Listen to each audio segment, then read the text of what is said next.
All right, good morning. So we are on page, is it 44, 46, bottom right or middle right, where it says your dalit. So I hope God willing, we're going to finish this today. Still a little bit left. Where are we? We established yesterday that Rambam and Alter Rebbe, although they're on the same page with regard to this novel notion that the obligation to see oneself as if one left Egypt is to include demonstration to another, and that there's a duality to the way in which that's derived. Number one, there's the fact that in general, the uniqueness of the way you tell the story on the Seder night versus the way you're supposed to say it and remember it every day is the fact that in the Seder night you tell it to another. But that, in theory, could be limited to just the telling of the story, not necessarily the feeling that I had that I left. And moreover, that's not in the Gemara. The Gemara, however, does say, Rava adds to the Mishnah that one should include in their text the verse, Vaitzano Hoitz Misham, and Asi took out of there. Now, the message that it's personal is already in the Mishnah. So what's Rava adding by saying that you have to include the verse which says, and Asi took out of there? Because the verse, us, you took out of there, has a we element, has a public element, and thus requires a demonstration. That we each demonstrate to each other so we all say together we. Then we went into the fact that the essential law that one is supposed to see oneself as if he left Egypt / demonstrate. Rambam quoted the verse and Asi took out of there as the proof text. Whereas our Mishnah / Alter Rebbe quoted the verse which says, because of this that God did to me. And the question became, why didn't Rambam choose that verse as well? And we explained that Rambam's variant to the text doesn't include any source text. It just says every generation's person is supposed to see himself as if he left Egypt without citing to a verse, Rambam's version of the Mishnah. And therefore, he decides, because he can choose any verse he wants, he decides to choose a verse that is more explicitly speaking about future generations, which is an us who took out of there to give us the land of Israel, and the us that went into the land of Israel isn't the same people that left Egypt. It's a few generations later. Most of the people who left Egypt died at that point. Very few survived to going from Exodus to entering Israel. Whereas, because Alter Rebbe's version of the Mishnah includes the proof text which says, and because of this that happened to me, therefore Alter Rebbe will also quote that verse which says, Va'avoiza as Hashem li, because of this that God did to me.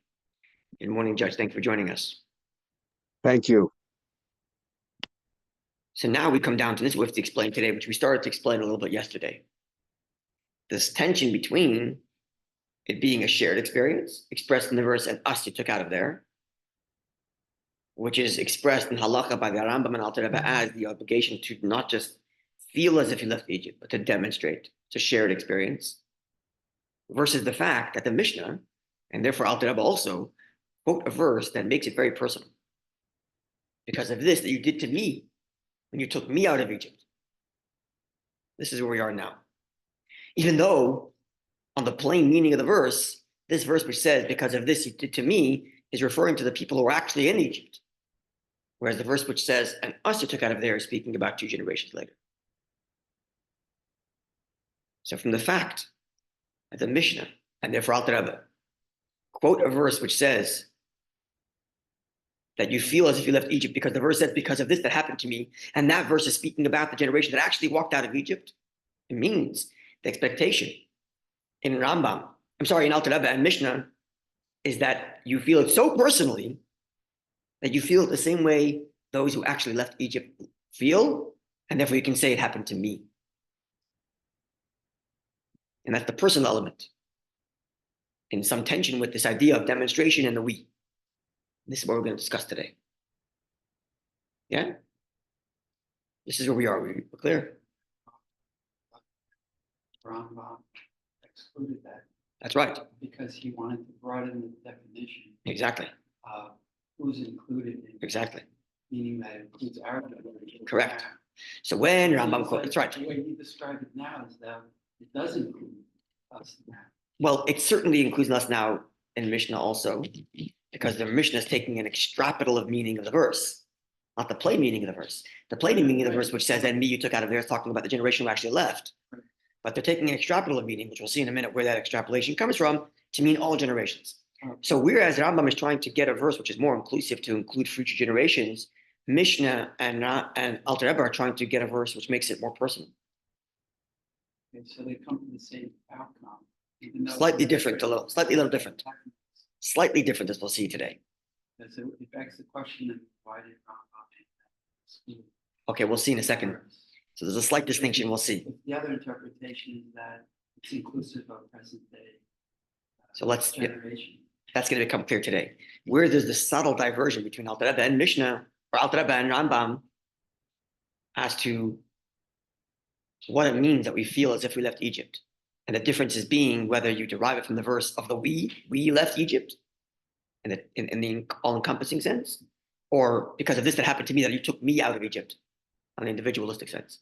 And there's going to be a subtle distinction between, which is Mishnah Alter Rebbe versus Rambam.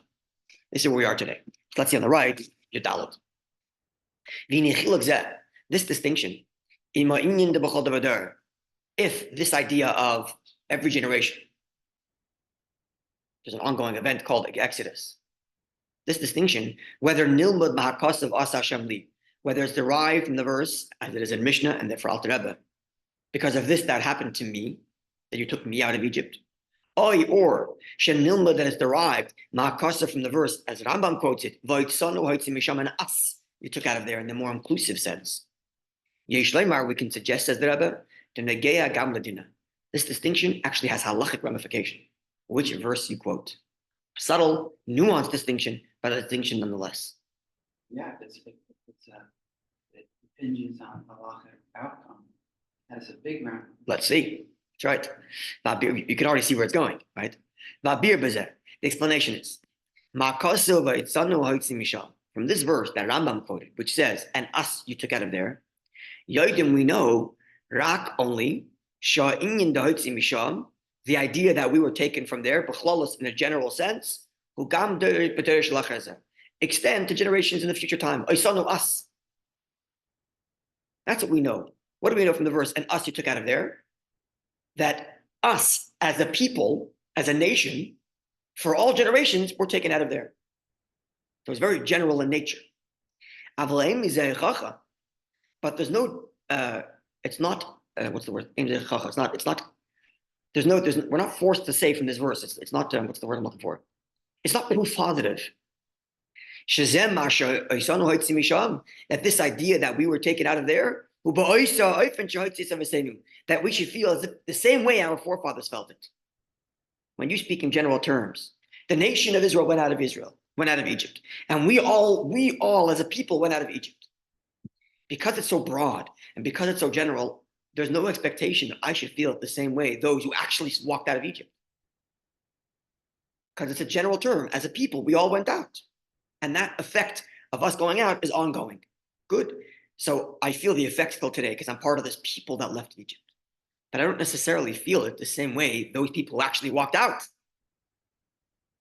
At least there's no expectation explicit in that statement, and us, we were taken.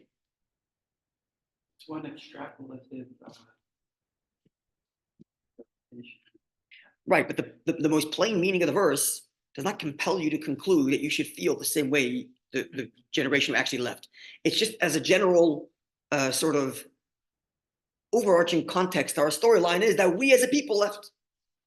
And that is relevant to me too, as part of the people. By contrast, bottom right, the last paragraph.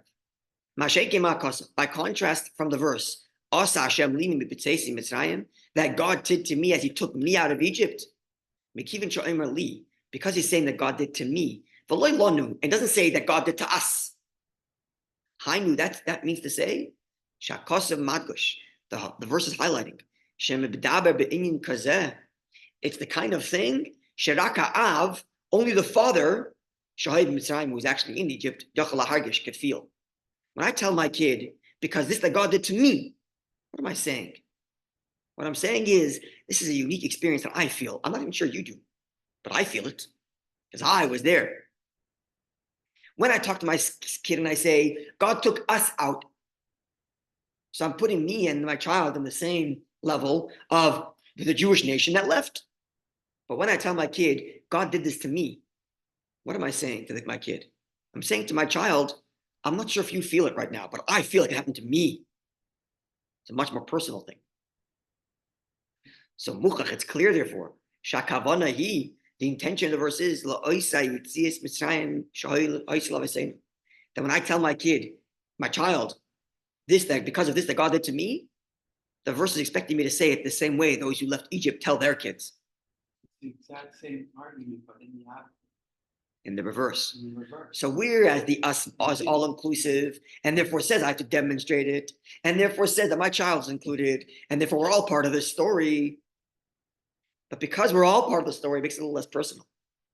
When I say it happened to me, to the exclusion of the person who I'm talking to, now it's much more personal. And it's interesting. It would seem to me that maybe the verse this tension is telling us we have to tell our kids both of these things. We have to tell our children that we as a people have a connection to God that you're part of, whether you feel it or not, because we as a people are part of this story. At the same time, is to teach your children that your relationship with God is not just because you're part of a people, but because I am connected to Hashem. And you're hoping your child will feel the same way to tell their children, I'm connected to Hashem. So there's this duality. On the one hand, we tell each other, we tell our children, we're all part of this great story. We're all Jewish. We're all part of this grand story. We all have this connection to Hashem as a unique people. And whether you, my child, feel it or not, you're part of the we. But then you also tell your child, I have a unique relationship with God. This happened to me. And thus you're empowering your child to be able to say the same thing as he grows and develops his connection to Hashem. So maybe there's like this tension here. And what's being highlighted? In Rambam, what's being highlighted is the we story, us. We left Egypt. And in Rambam, in Alter Rebbe and Mishnah, what's being highlighted is the me. It happened to me. Now, because this verse which says, because of this that happened to me, is also speaking of future generations, and we extrapolate that from the verse because it says, because the verse says, on that day, the verse says, and when your child will ask you on that day, why are we doing this? You'll say to your child, because of this that God did to me. This word on that day, instead of just saying, your child will ask, without saying, and that day. This phrase, and on that day, teaches us that's referring to a day to come in the future, a long time. 100 years from now, 1,000 years from now. And you're still going to be saying, it happened to me. It's clear from this verse at the exodus from Egypt that happens in every generation, should be in such a way as if you're saying it happened to me, like God did to me. As it was for the first generation who literally said, God did it to me. And now we come to what we talked about earlier. The Rambam says, when he quotes the verse, of this the Torah says, you should remember you were a slave. He stops there. Whereas Alter Rebbe says, remember you were a slave in Egypt. Now we're going to see why. Alpiza, move on, the left column on the bottom of page 46. Alpiza, you move on. Based on this, we'll understand Mashalafi Dasa Rambam, why according to the view of Rambam, which is Hachiv Lirois, Huraki Loisa Atzbacha Yisa Evet. The obligation to experience your own exodus, which in the Rambam's opinion, by the verses he quotes, is in the general sense, we left Egypt. Therefore, he says, see yourself as if you were a slave, without adding the word in Egypt. Evet Stam, just see yourself as if you were a slave. By contrast, Alter Rebbe, the obligation is to see yourself as if you were a slave in Egypt. Top of 47. The unique servitude of Egypt. Why is that? Why this distinction? We already have it. From the verse which says, and us you took out of there, which Rambam quotes as his source text for why you're supposed to experience the Exodus every generation. From that verse is clear, The idea of we were taken from there only exists in the generalities, in the context. And therefore, it's not relevant so much that you feel it as if you left Egypt, that unique bondage. Just get the general story straight. We were slaves and now we're free. And we're part of the story of a people that's slaves and free. But we can't expect you to feel the very specific freedom as if you left Egypt itself. Rambam's not Rambam doesn't highlight that. And therefore he just says, remember you were a slave, keeping the general storyline in line with his verse, which is general in nature. Us, we were taken. By contrast, the verse which says, because this that God did to me on this very personal level, which is quoted in the Alter Rebbe from our Mishnah, it's clear that the exodus from Egypt that happens in every generation is to be equal to the exodus as it was the first time, which is unique to an exodus of a specific bondage associated with Egypt. And therefore, Alter Rebbe stresses, remember you were a slave in Egypt, to highlight that you got to feel it the same way those guys felt it. As opposed to Rambam, which is keeping in general. We went out. So we were slaves and now we're free. Without the expectation that you have to feel it in the same way those people felt it. And therefore he drops the word Egypt. Now, final comment. Two final comments from the Rebbe. One is to answer a question we asked earlier, and one is like another, we'll see in the new comment. So one of our questions was, are we clear so far? Yeah. One of our questions was between the difference in Alter Rebbe and Rambam. Rambam said, remember, of this Torah says, remember you were a slave, as if you yourself were a slave, without saying the word Egypt. And you went out to freedom and were redeemed. Went out to freedom first, redeemed second. Whereas Alter Rebbe reverses the order and said, and you were redeemed and taken out to freedom. Right? That was one of the differences between Rambam and Alter Rebbe. Now we're going to address that now. Tezvav, right side, middle of right hand column, on page 47. Al Pian Al Yuvan, based on the above will be understood. Gamzeh, also this idea, this fact. Sharambam Koisev, the Rambam writes, V'yatzasa, you were taken out, L'cheiros to freedom, V'niftis, and were redeemed. Taken out to freedom, then redeemed. V'ilu Admor Azaken, by contrast, the Alter Rebbe writes, V'niftis, you were redeemed, V'yatzasa L'cheiros, and you went out to freedom. So which one's first? Went out to freedom and then redeemed, or redeemed and then went out to freedom? Why the difference? Ba'abir Bazeh, the explanation. The Rambam Hilchos Shmita v'Yovel. In the Rambam, in his laws of Shemitah and Yovel. Shemitah and Yovel is that 50-year cycle made up of 7 times 7-year cycles, at the end of which each cycle there's the year of rest for the land, and the end of the 50-year cycle is another year of rest of land, right? The Shemitah and Yovel. All the laws associated with that, which is not the time for now. So says the Rambam in that set of laws. And we quote, from Rosh Hashanah on till Yom Kippur, on the year of the Yovel, the 50th year, one of the things that happen is slaves go free.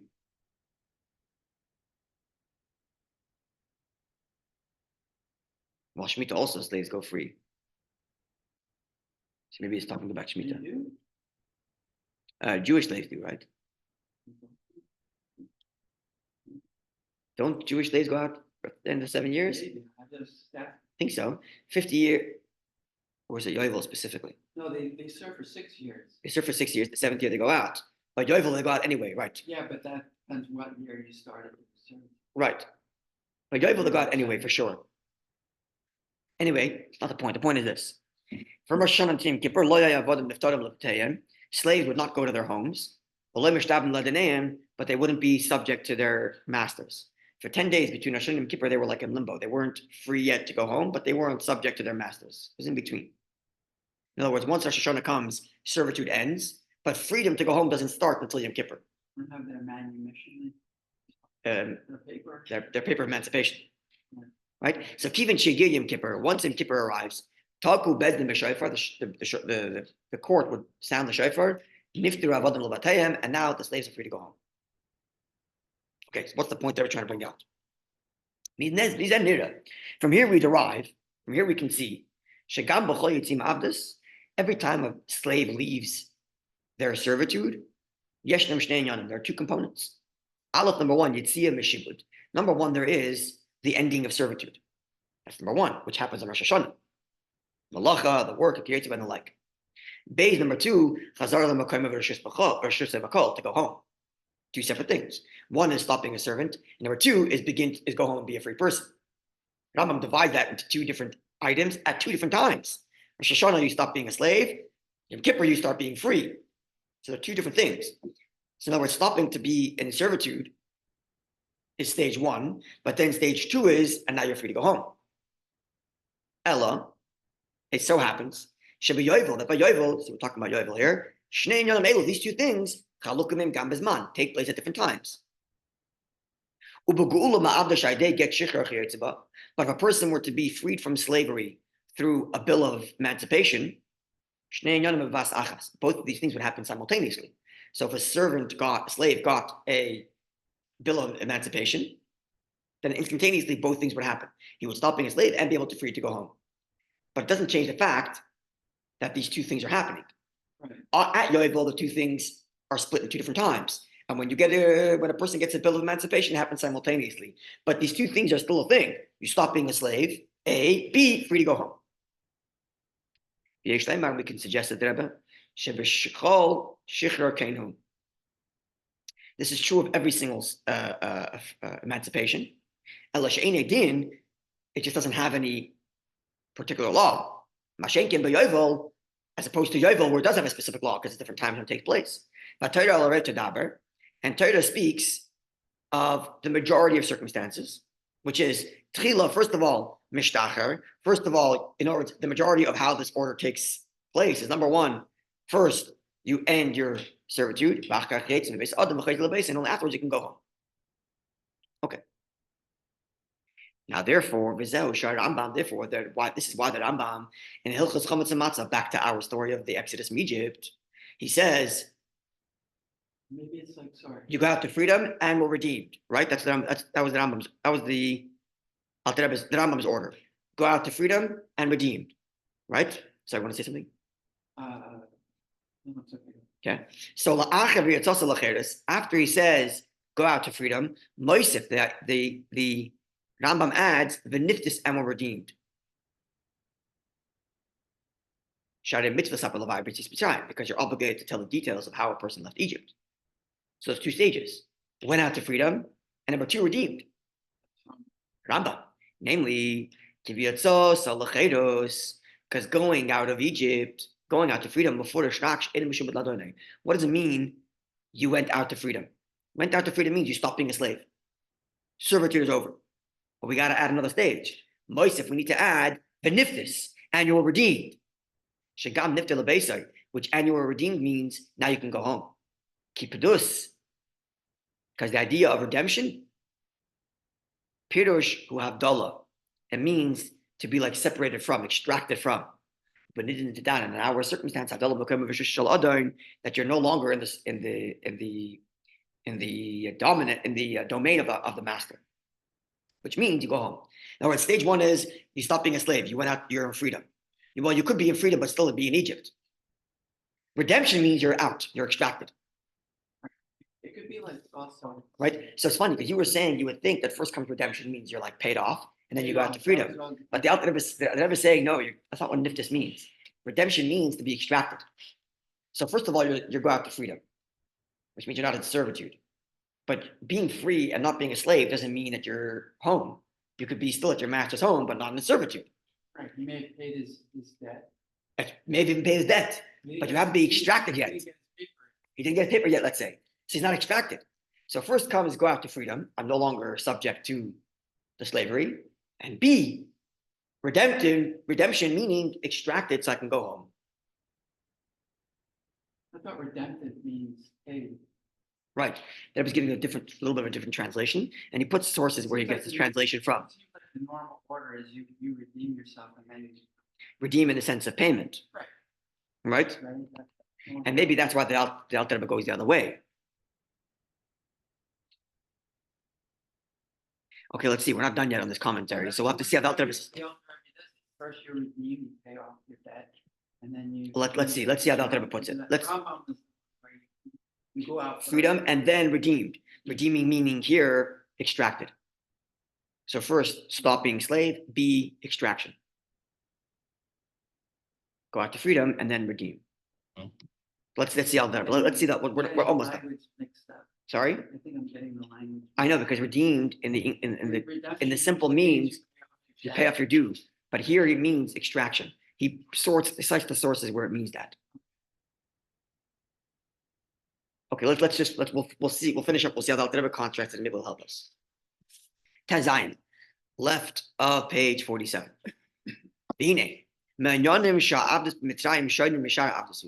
One of the ways in which subjugation in Egypt is different than other types of servitude is so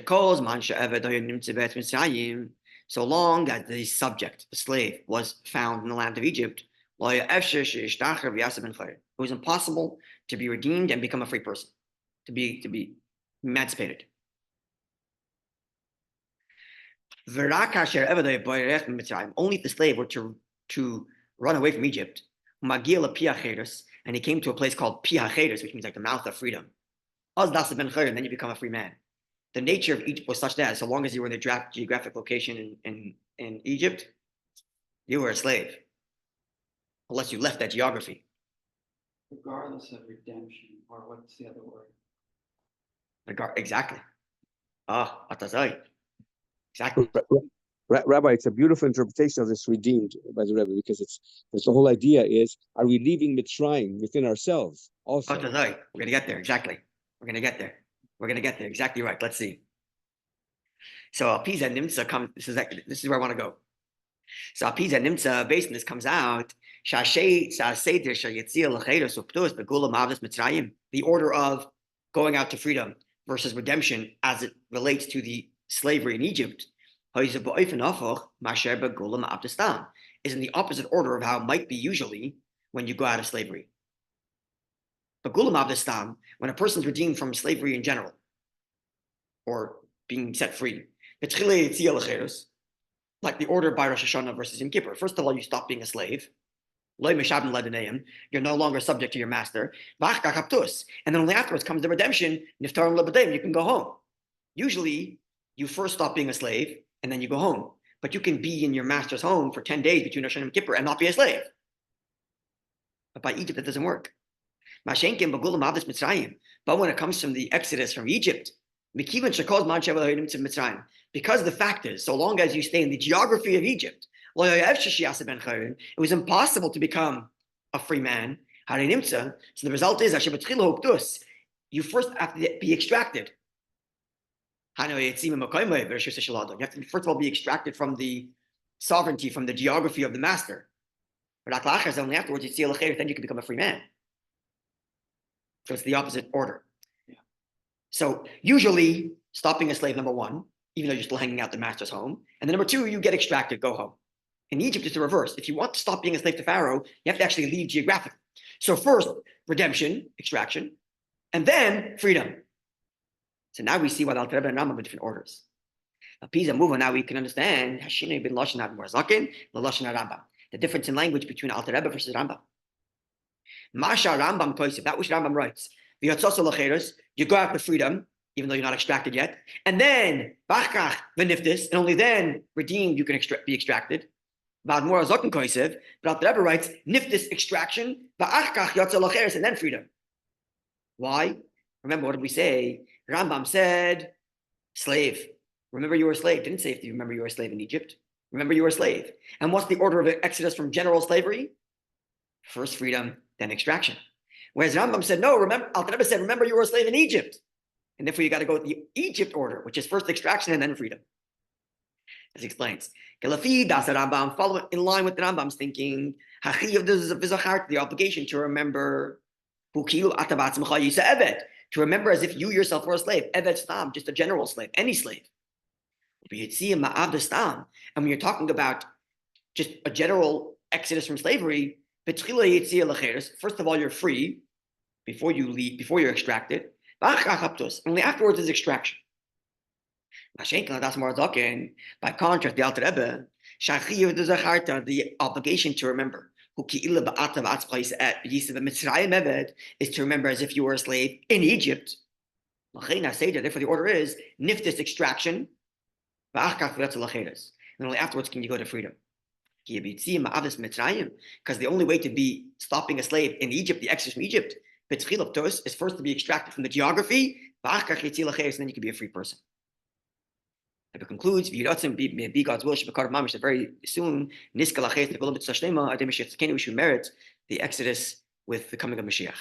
So let's just conclude with a thought as to what the judge was saying about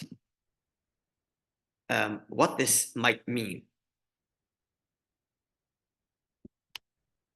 So perhaps like this, we have our internal bondage. We have things that tie us down. And we have to know, is this just a general thing that's holding us back? Or is this an Egypt type thing? Right? So there are some things in which you can make a decision.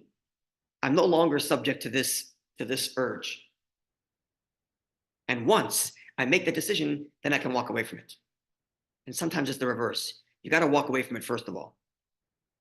And once you walk away from it, once you extract yourself from the circumstance, then you can say, I'm no longer going to go there again. Sometimes this way, sometimes it's that way. Sometimes, literally, the circumstance I'm in is such that I'm being pulled by this urge. So I can't tell myself, oh, I'm no longer a slave to this urge. So long as you're going to be in that environment, you're going to be a slave to that urge. So first of all, extract yourself from that environment. That's the Egypt version. If you're in that environment, it's going to be an urge. Get out of the environment. Then there are other times where, first and foremost, you stop.